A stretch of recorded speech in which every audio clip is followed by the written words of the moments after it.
Hey, everybody, it's Natalie Bencivenga. Welcome to another edition of Facts Over Fear. And speaking of fear, there is a lot of concern around AI data centers, especially right here in Pennsylvania. So I wanted to go to a trusted source, public source, to learn more on this topic that really is going to impact so many lives and communities. So according to a recent article from Public Source, AI data center growth raises Pittsburgh-area hopes, but job gains and community benefits aren't necessarily guaranteed. So what do we know about the anticipated impact of AI data centers on the labor market and on the communities here in Western Pennsylvania? Eric Jankiewicz of PublicSource runs through the issues from workforce shortages and job losses to community benefits agreements in today's edition. So, Eric, thank you so much for being here. Thank you for having me, Natalie. Absolutely. So I wanted to touch on many of the ethical and environmental implications of AI data centers and what we know from what we've learned from other cities who have gone through similar transformations. So, for example, in places like Loudoun County in Virginia, where the data center boom is further along, development has brought debates on high-powered lines in popular areas, water consumption and power needs. All of these things are really on the table for concerns. But first, I want to talk about the economic impacts and why people are wanting to welcome these centers here in Pennsylvania. So Western Pennsylvania has about a dozen data centers going back to for more than a decade. And today, the AI wave is leading to investments in new centers statewide and often repurposing previous industrial sites. So why are they calling these data centers the fourth industrial revolution, Eric?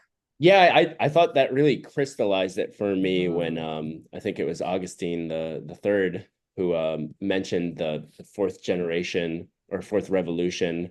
And he talked about, the first one is the classic one that we all probably learn when we're still in like middle school or even elementary school of, it's steam powered and you have the beginning of mechanization. So that's like in the early 1800s. And then the second wave comes in and also in the 1800s is about, mass production, kind of like getting things on the line and very much like the electricity kind of spreading as a common use or form of power. And then the third, it brings us to more recent times. It brings us to the rise of the internet and the rise of mass information technologies and automation as well. And now they're calling this current moment we're living in the fourth industrial revolution, kind of indicating that what's going on now with artificial intelligence and all of these algorithmic kind of technologies is that it's such a leap in our ability as a species where now we have a revolution through artificial intelligence and kind of how that wave might be changing the face of the earth in some ways. Changing the face of the earth. Truer words were never spoken. And I wanted to touch on what you said. John L. Augustine III, he is the president and CEO of Penn's Northeast, and he was quoted during a recent state Senate policy hearing on these data centers. He said, "It's a high-tech industry that brings high-paying jobs that so many of us have worked so long and hard to attract. Listen to the facts, not the hype," end quote. What is the hype he's referring to? Augustine, he referenced Loudoun County and some other places on the East Coast where you have these concentrations of AI data centers, and some of the issues like you referenced to at the beginning of maybe some conflict with community members and quality of life kind of concerns. And he was kind of saying that doesn't sound like hype. Yeah, that sounds like actual issues. His phrasing was definitely interesting. I kind of wonder if he was just like sort of, referencing pop culture. Don't believe the hype, because it sounded to me what he was saying is if a developer or someone comes into your community and wants to build an AI data center, you can't just think about what's going on in places like Loudoun County, Virginia, because data centers, his argument is they're such a site-specific thing. So maybe in a community here in Western Pennsylvania, Mm-hmm. maybe they don't have really the space for a massive Right. tech campus. Maybe they're going to be a small little data center or something like that. So he was just saying that when we're envisioning what is actually going to happen, what may be coming in the future, it's not a one size fits all. It's going to be specific to that area. It's going to be specific to the maybe the strengths and some of the restraints of a particular location. No, thank you for that clarity. And I wanted to ask you about this. The Allegheny Conference on Community Development counts 8 coming data center projects, to your point that they're site specific, and related gas and nuclear energy developments that could support nearly 200,000 jobs throughout southwestern Pennsylvania on a direct, indirect, and induced basis. This could also have an estimated economic impact of $20 billion. But there is a little bit of a hiccup with this. So can you share what's going on here? Yeah, I think those figures on paper they sound great and they possibly could be that level of just great investment and opportunity for these areas here. But the problem, and this isn't specific to Western PA, it's also in Ohio and Western Virginia, is there's a workforce gap. And I think the figure we cited was a 10,000 person skilled infrastructure workforce gap, and we're going to be facing that by 2029. So all of these issues with a workforce gap will continue to increase unless there's some sort of concerted effort to change that.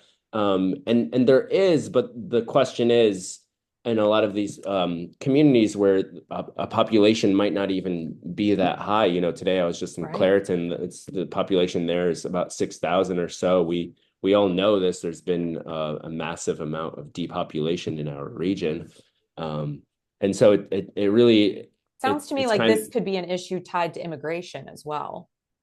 It could, yeah, it could. I mean, especially if there is a cooling effect on immigration and you don't have as many new people coming in, you don't have any new blood, so to speak. It just creates a ceiling of okay, it's insurmountable. You can't just create people overnight, or you can't just train people overnight. So when the point of Augustine and some of these people, when they're making, is when these companies, these developers come into your community, you have to have really sober, logical conversations with your fellow community members and also the developers about what is actually achievable versus the hype. Maybe don't believe the hype, and what actually could come to your community, and what can your community, what's the capacity too of your area, of your community to take advantage of this. Well, and speaking to that point, during this recent state Senate hearing, McCombie, a real estate lawyer, said many of his clients are organizations looking to construct data centers in Pennsylvania. And he said municipalities can put regulation on data centers, but they have to allow them somewhere. He shared this during a follow-up interview. He said they're coming to Pennsylvania whether we like it or not. That was just a very jarring, almost threatening way to put this into perspective. What does he mean by that? I mean, like, to your point, we can only move as quickly as the workforce will allow it. So how do we prepare for this? It's almost sounding to me as though communities don't have a choice or a voice in this, which is another level of concern. Yeah, there definitely is that level of concern, and you see it in places like Homer City now, where there is a planned AI data center that is possibly going into that industrial space, but because the community never was able to organize to a degree where they forced the developers to the table.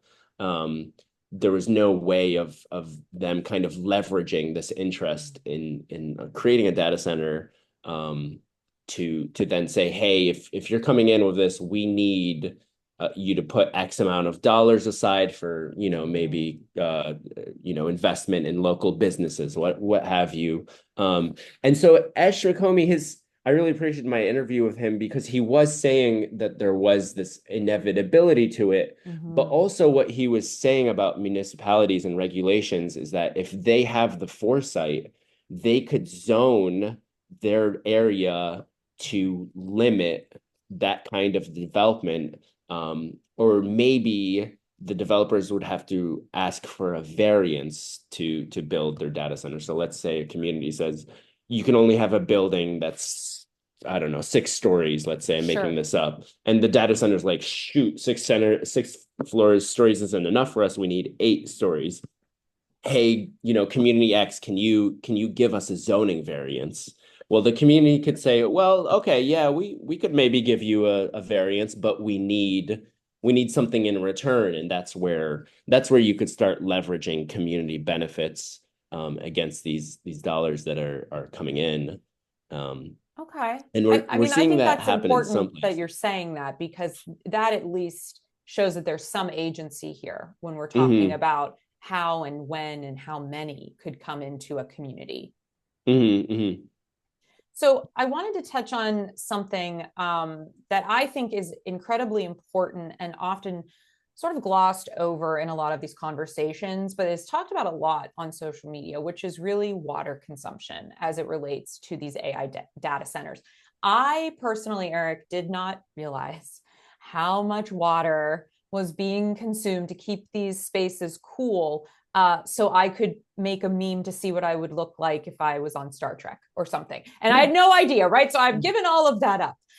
But in its place, obviously, I'm being silly, but this is a very serious issue because this consumption really does strain local water supplies, particularly in areas that are already stressed for water by increasing withdrawal for operations, generating electricity, and fabricating components like chips. So can we talk a little bit about the justification for corporations using millions of gallons of water to cool server farms, and why aren't communities deciding how these resources are being allocated? Because I would think, especially in a community that is having issues with water and water consumption, this would be a huge issue, even if they wanted the data center there. Yeah, it's a huge concern because even if, in here in Western PA, your listeners might be thinking, well, we have a lot of water here. I mean, we had so much rain this past summer. Take our water. We don't need it. It's just flooding our basements. But the issue is, even if you do have a place like here where we have the luck, the privilege to have so much water, it's still an issue because a lot of our water sources have already been polluted by the previous industrial revolution, right? So you have abandoned mine drainage, AMD they call it, all along our waterways that have polluted fishways, and there was a whole legacy of destroying local environments, and we're still living that, and people are trying to remediate that in itself, and there are all these retention pond methods of cleaning up AMD, but it's surely not solved yet, and so now we have another industry potentially coming in. Can you explain what AMD is? Oh yeah, of course. It's abandoned mine drainage, so it's basically just like, it's like mines that like underground mines where they were extracting resources. They sealed it up because they're not being used anymore, but the seal isn't perfect, so it still leaks out water that has heavy metals, and that water, as all water does, it finds the path of least resistance and makes its way into rivers, creeks, various water bodies, and there are mass kill-off events where that will just destroy the local fish population and everything else in the water. So while we're still dealing with that, for stories that bring out the sun. Natalie and Eric, we're here, guys. Very, very positive fish topic. And polluted water. So you two can be a meme. No, I hear everything that you're saying, and I do think that these are all really important struggles that we as communities and as people have to really take into account and really start to weigh. And I wanted to touch on what you just said around the mining issue, because just because a data center reuses an old coal site, right, which some people might label that as it's sustainable in that practice, it's sort of a green tech label, which could really be used as a distraction from the displacement and the environmental risks, in particular, that are imposed on working class communities and communities of color. Have you heard this being addressed in any session or hearing that you've been a part of? Because once again, I always see that it is marginalized groups that suffer the brunt of a lot of these innovative things that we are fortunate enough to experience in the United States, but really get very little reward at the end of the day. Yeah, so it was addressed a little bit in some of the hearings, like the state senate one that you were mentioning, the policy.